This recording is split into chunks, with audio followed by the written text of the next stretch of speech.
Do inflation and the housing shortage have us headed to a catastrophe in the local housing market?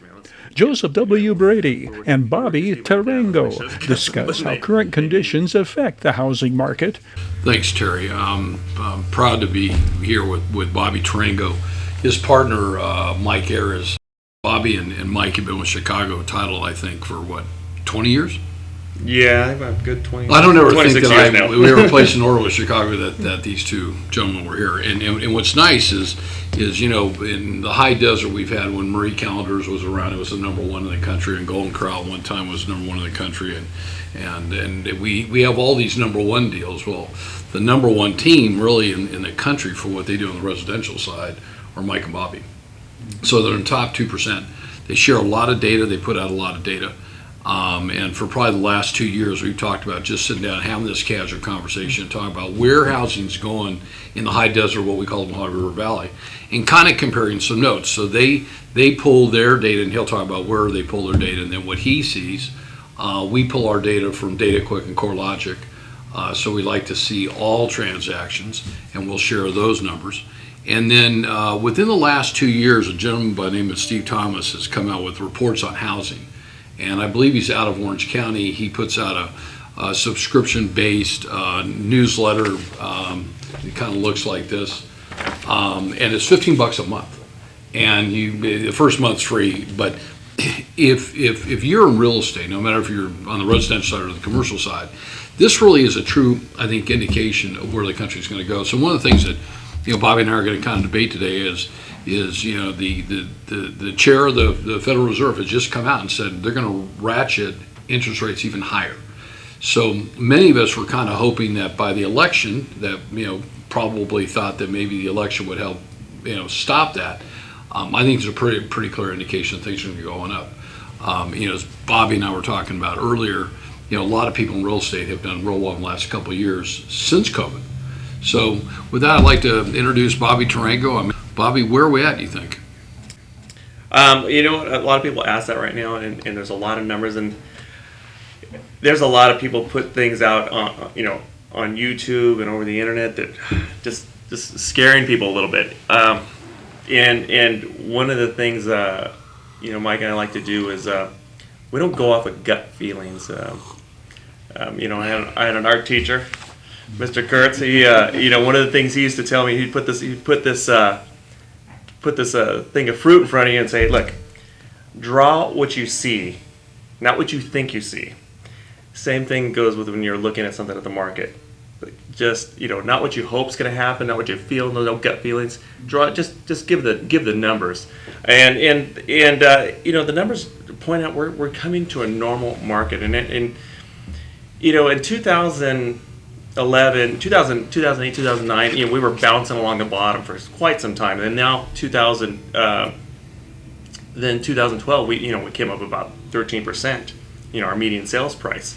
So, and we've been going up, for a phenomenal amount ever since. I think in 2013, our median sales price rose almost 30%, and in the last 2 years, in the last 2.5 years, our median sales price rose about 50%.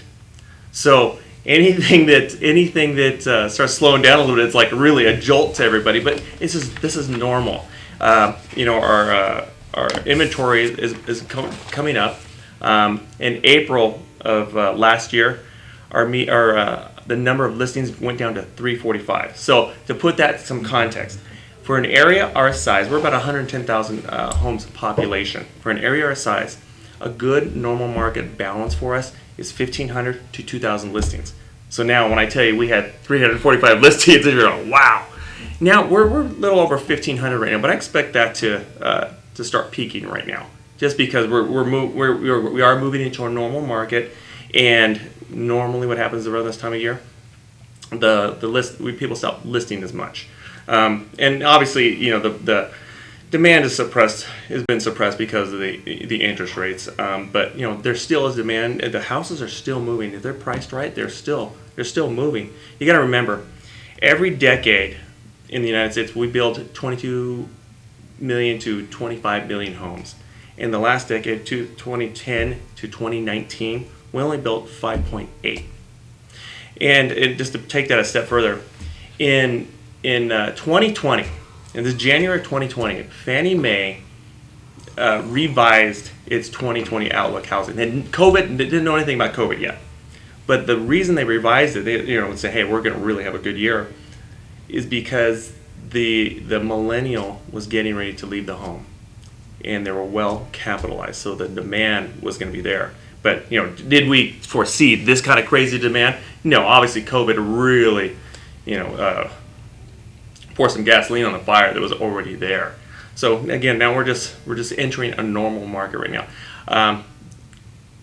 We'll see what happens next year. I don't like to predict anything farther than that, and I'm not an economist. I just listen to a lot of people. I do a lot of research, and Mike's crunching numbers every single week. So he's the real person really checking everything. But I'm looking at a lot of different things, and I look at a lot of black knight data too. And there's nothing crazy on the horizon. If you ever been on any of those black knight calls, and Black Knight's one of the top data companies in the country, and he doesn't give any forecasts. The guy just gives you numbers. And the guys that jump on those webinars, you're talking your Fannie Mae, your Freddie Mac, all your big player banks are listening to this guy because he's just giving you numbers.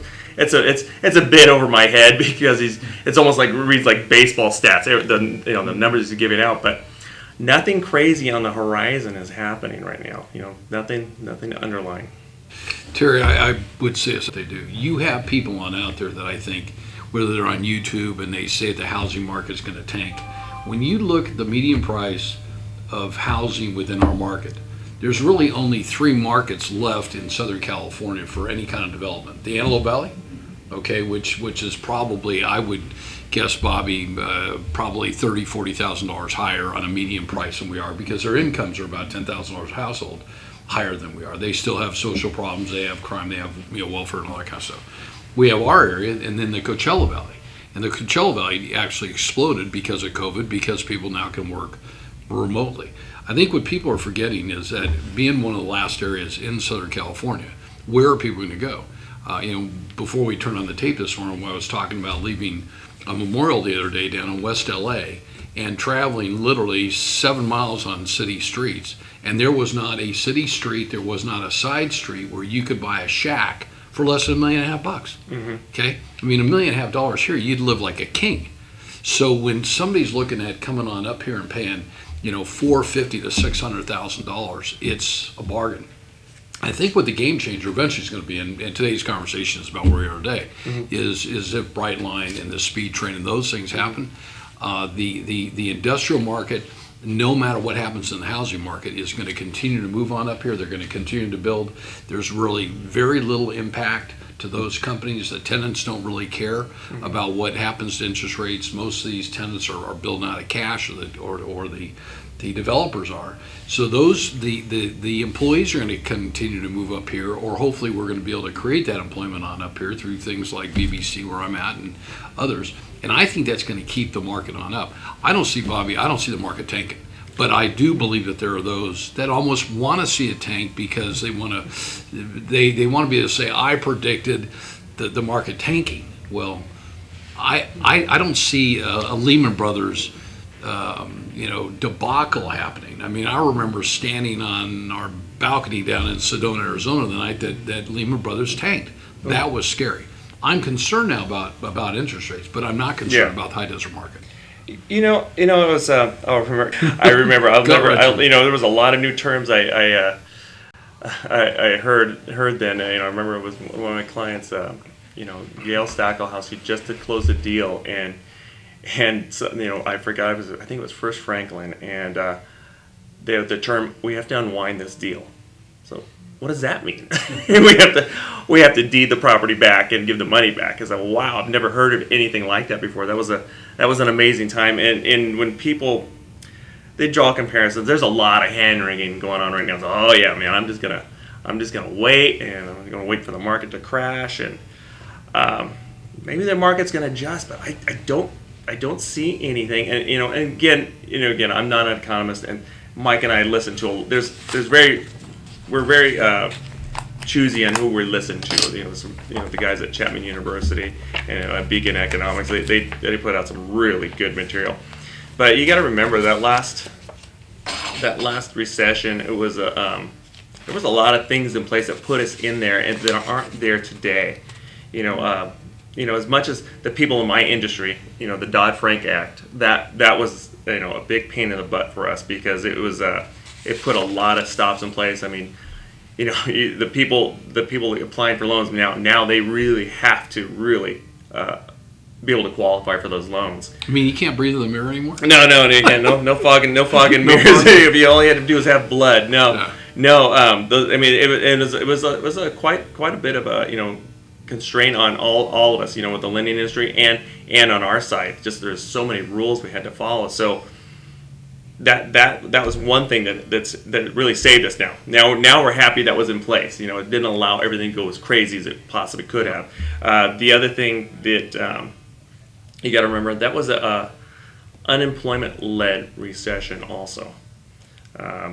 There was so much unemployment, and we had this glut of inventory at the same time. It really was the perfect storm, and that was catastrophic, because Wall Street got involved in real estate, and then real estate dragged it down along with it. It was just the perfect storm that went on with it. I don't the semantics of all that, but there was quite a bit going on at that time. But there's a lot of things we have going on now that are going in our direction. Obviously, the interest rates are going to be, that's going to be a problem.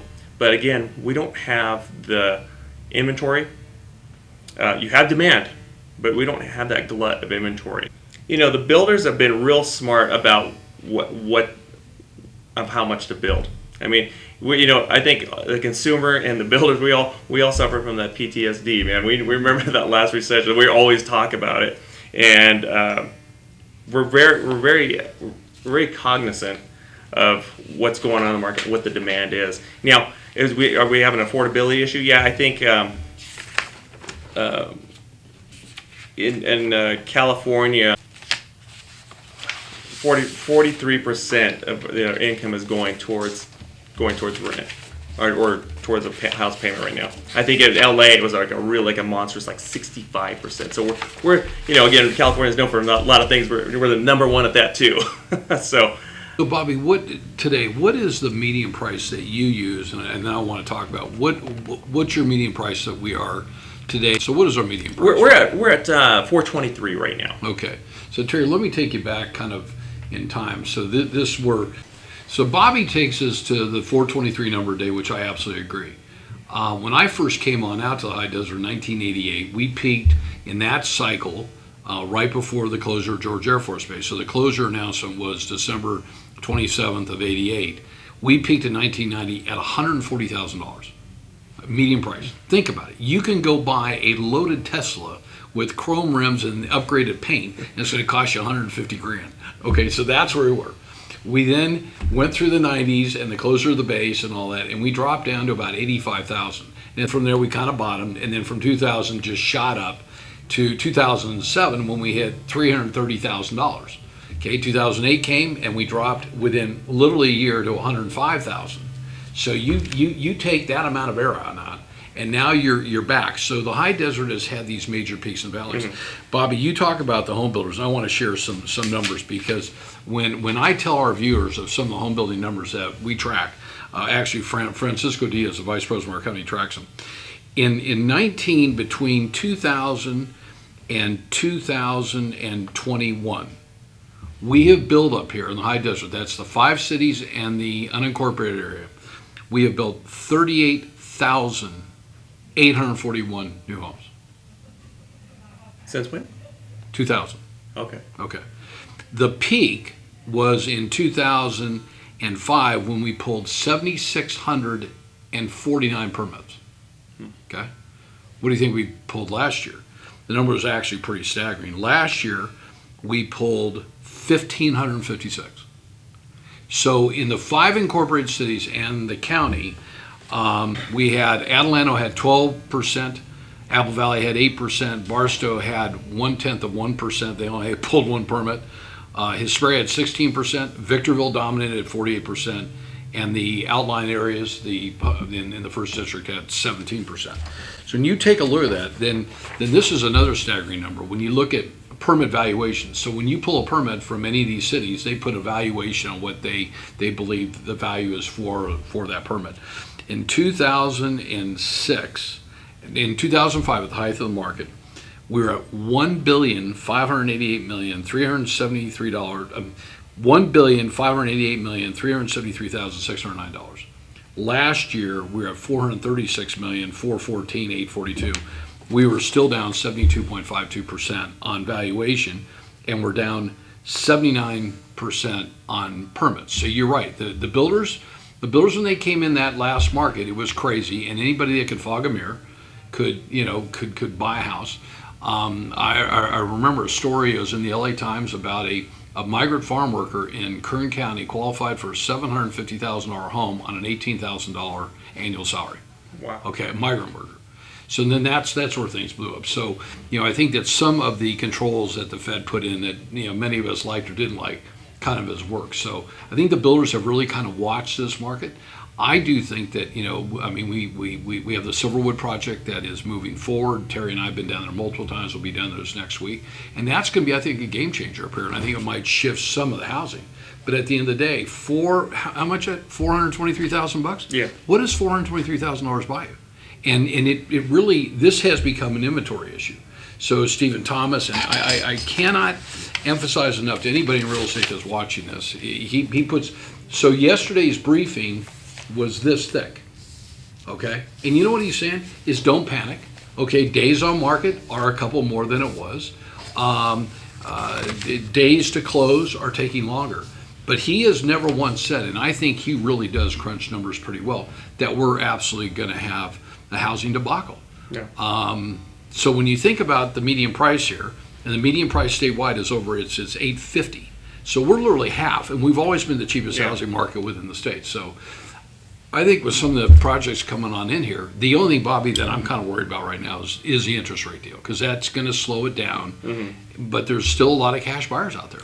It's unbelievable how much cash is rolling out there. Yeah. I mean, the average amount of cash people are putting down was like around 80,000. It's like, wow, that's an incredible number. Yeah. That's a remarkable number.